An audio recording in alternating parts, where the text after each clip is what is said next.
గౌరవ మంత్రి లోకేష్ గారు మాట్లాడతారు.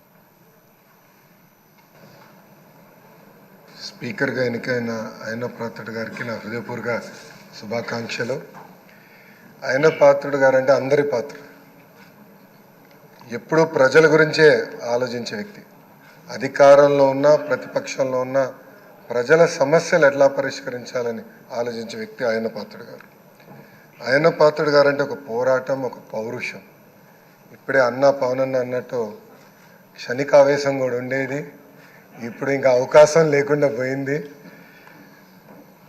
1983లో విశ్వవిఖ్యాత నడసార్వభౌమ స్వర్గీయ నందమూరి తారక రామారావు గారు ఆనాడు తెలుగుదేశం పార్టీని స్థాపించినప్పుడు 25 సంవత్సరాల వయసులో మీరు ఆనాడు పోటీ చేశారు, ఎమ్మెల్యే అయ్యారు. ఆనాడు భారతదేశంలోనే సెకండ్ యంగెస్ట్ ఎమ్మెల్యేగా అయ్యన్న పాత్రుడు గారు నిలబడ్డారు. 25 సంవత్సరాల వయసులో మీరు మంత్రిగా కూడా అయ్యారు. 7 సార్లు శాసనసభ్యుడిగా, ఒకసారి ఎంపీగా కూడా మీరు ఉన్నారు. 7 సార్లు ఒకే నియోజకవర్గం, నర్సీపట్నం నియోజకవర్గం ఏ అదృష్టం చేసుకుందో నాకు తెలియదు, కానీ 7 సార్లు కూడా నర్సీపట్నం నియోజకవర్గం ఎమ్మెల్యేగా మీరు నిలబడ్డారు. 16 సంవత్సరాలు మీరు మంత్రిగా చేశారు. చూస్తే టెక్నికల్ ఎడ్యుకేషన్ కానీ 3 సార్లు R&B, forest, environment, science and technology, Panchayati Raj గ్రామీణాభివృద్ధి శాఖ మంత్రిగా కూడా మీరు చేశారు. ఈ హౌస్లో ఎవరికి తక్కన ఒక అదృష్టం నాకు దక్కింది. మీ తర్వాత పంచాయతీరాజ్ గ్రామీణాభివృద్ధి శాఖ మంత్రి ఏదో అవకాశం నాకు దక్కింది. ఆనాడు మీరు ప్రారంభించిన పనులని పూర్తి చేసే అవకాశం నాకు ఇచ్చారు. మీ నాయకత్వంలో 25,000 కిలోమీటర్లు సీసీ రోడ్ వేసాం, ప్రహరీ గోడలు కట్టాం, పంచాయతీ భవనాలు కట్టాం. గ్రామాలు కూడా ఆనాడు యుద్ధ ప్రాతిపదికంగా తాగునీటి పథకాలు కూడా కలిసి ఏర్పాటు చేశారు.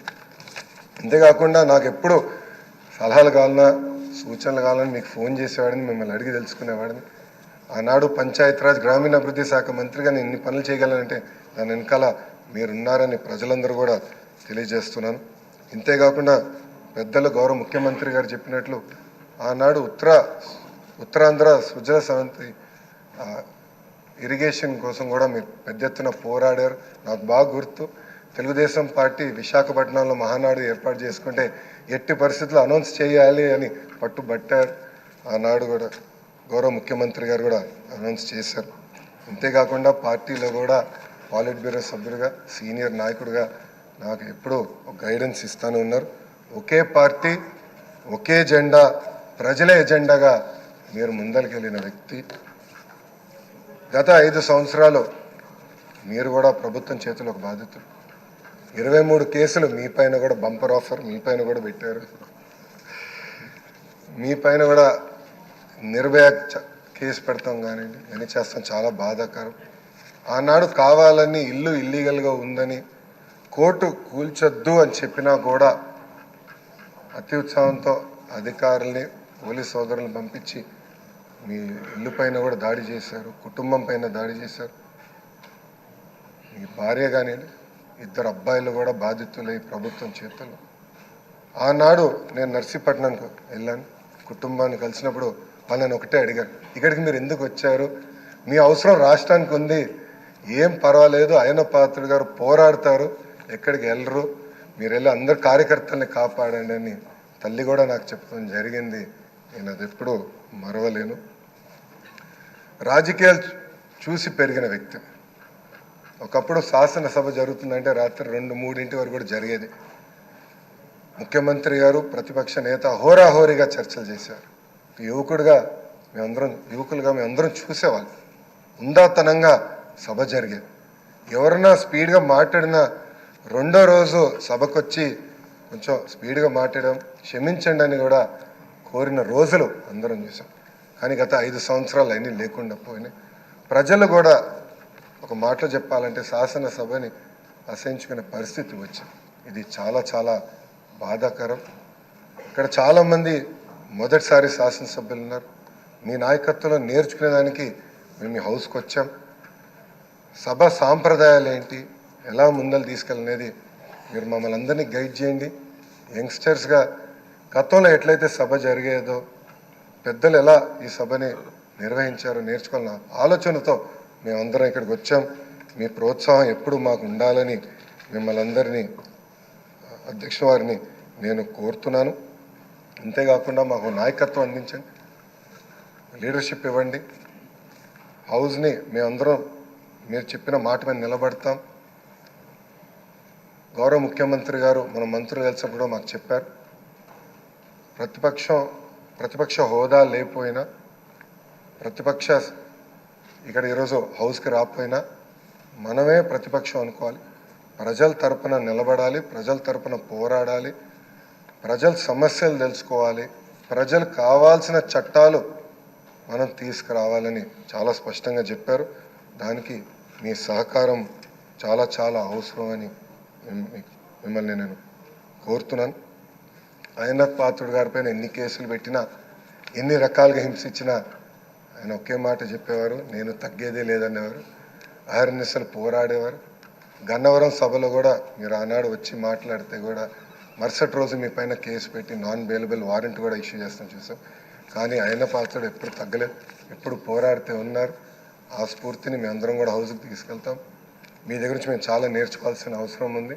సో మా లాంటి యువకుల్ని ఈ హౌస్లో మీరు గైడ్ చేయాలని ఈ సభాముఖంగా కోరుకుంటూ నాకే అవకాశం ఇచ్చిన మీకు నా హృదయపూర్వక నమస్కారం.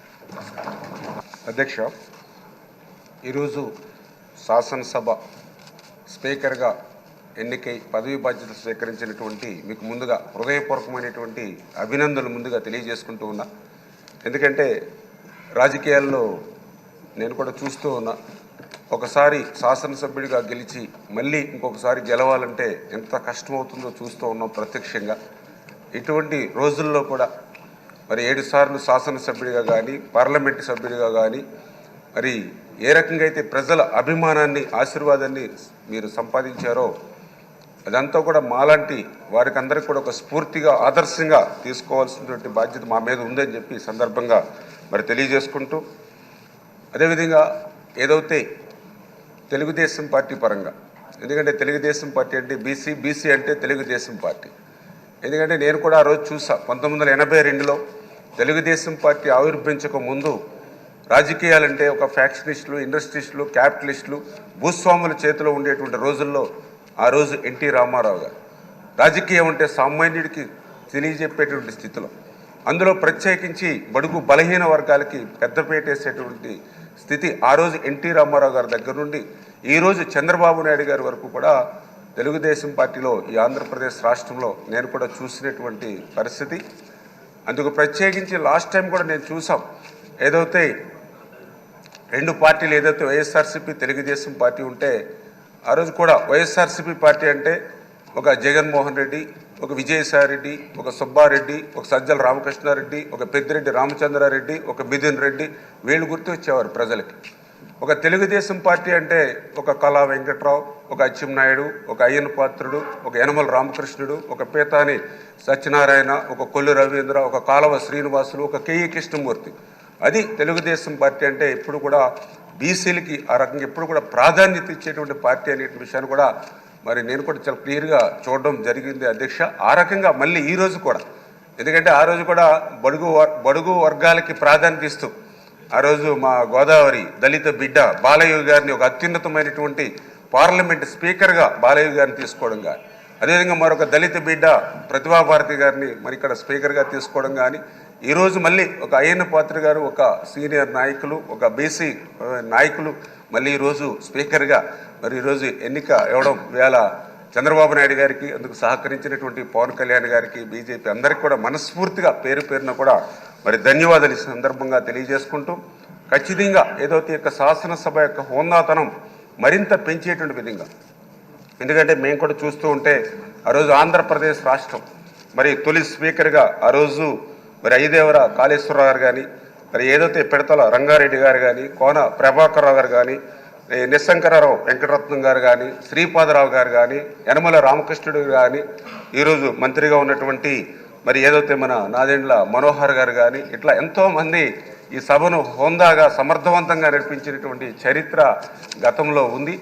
మరి దురదృష్టవశాత్తు మన ముందు మాట్లాడిన వాళ్ళు కూడా చెప్పారు, లాస్ట్ టైం 5 yearsలో కూడా ఏ రకంగా సభ జరిగిందో అందుకు ప్రత్యక్షంగా మేము కూడా సాక్షులమే. మరి కనీసం ఆ రోజు వాకౌట్ చేయడానికి కూడా మైక్ ఇవ్వనటువంటి పరిస్థితి ఆ రోజు శాసనసభలో చూసినటువంటి పరిస్థితి. సాక్షాత్తు ఏదైతే ప్రభుత్వం చేస్తున్నటువంటి తప్పులు ఏవైతే ఉన్నాయో వాటిని మేము తెలియజెప్తే, ఎందుకంటే జనరల్గా ఏదైనా అధికార పక్షం అంటే మెరిట్స్ చెప్తుంది, ప్రతిపక్షం అంటే డిమెరిట్స్ చెప్తుంది. అయినా కూడా వాళ్ళు అవకాశం ఇవ్వకుండా సాక్షాత్తు ఆ రోజు కూడా నాకు బాగా గుర్తు, ముఖ్యమంత్రి స్థానంలో ఉన్నటువంటి ఆయన జగన్మోహన్ రెడ్డి గారు ఒక శాసనసభ్యుడు నా మీద ఒక ప్రివిలేజ్ మోషన్ కూడా మూవ్ చేశారనంటే వాళ్ళు ఎంత ఇరిటేట్ మైండ్లో కక్షతో ఆ రోజు శాసనసభ అంటే ఒక దేవాలయం లాంటి శాసనసభను వాళ్ళు ఏ రకంగా మరి మార్చారనేది ఆ రోజు 5 సంవత్సరాల్లో మేము కూడా అందరం కూడా ప్రత్యక్షంగా చూసినటువంటి పరిస్థితి. మరి శాసనసభలోనే కాదు, శాసనసభ వెలుపల కూడా మేము కూడా ఆ రోజు ప్రభుత్వ బాధ్యతలు, ఎందుకంటే మేము మొన్న అఫిడవిట్లో కేసుల వివరాలు నమోదు చేయాలంటే డీజీపీకి అప్లై చేసుకునేటువంటి పరిస్థితి. అంటే ఏ జిల్లాలో ఎక్కడ ఏ పోలీస్ స్టేషన్లో కేసు పెట్టారో కూడా తెలియనటువంటి పరిస్థితి. దగ్గర మా మీద నాకు ఆ వివరాలు తెచ్చుకుంటే 25 కేసులు నా మీదే నమోదయ్యాయి. అంటే నాకే ఆశ్చర్యం అనిపించింది, ఎందుకంటే 2019కి ముందు ఒక్క కేసు కూడా మా మీద లేనటువంటి రోజుల్లో మరి 25 కేసులు ఈ ప్రభుత్వం నమోదు చేశారంటే ఏ రకంగా కక్షలు, కేసులు, వేధింపులతోటి వాళ్ళ పాలన శాసనసభలోను సభ వెలుపల ఎట్లా జరిగిందనేది అందరికీ అర్థమవుతున్నటువంటి పరిస్థితి అధ్యక్ష. మరి అటువంటి పరిస్థితికి భిన్నంగా మళ్ళీ అటువంటి ఎవరైతే ఇంతకుముందు మనం మాట్లాడుకునేటువంటి మహనీయులు ఎవరైతే శాసనసభను మరి హోందాగా సమర్థవంతంగా నిర్వహించారో ఆ కోణంలో మళ్ళీ అయ్యన్న పాత్రుడు గారి ద్వారా, ఎందుకంటే నాకు కూడా ఆ నమ్మకం, ఎందుకంటే మీతో కూడా మాకు మంచి సన్నిహిత సంబంధం, మీరు కూడా ఏదో పంచాయతీరాజ్గా కానీ ఆర్ఎండ్బీగా కానీ అందులో ప్రత్యేకించి మా గోదావరి జిల్లా, పశ్చిమ గోదావరి జిల్లాకి మీరు కూడా ఇన్ఛార్జ్ మినిస్టర్గా ఉండి మిమ్మల్ని దగ్గరగా చూపిస్తున్నటువంటి పరిస్థితి. అంచేత మీ యొక్క సారథ్యంలో మళ్ళీ ఆంధ్రప్రదేశ్ శాసనసభ మళ్ళీ హోందాగా సమర్థవంతంగా నడుచుకుంటుందని పూర్తిగా ఆశిస్తూ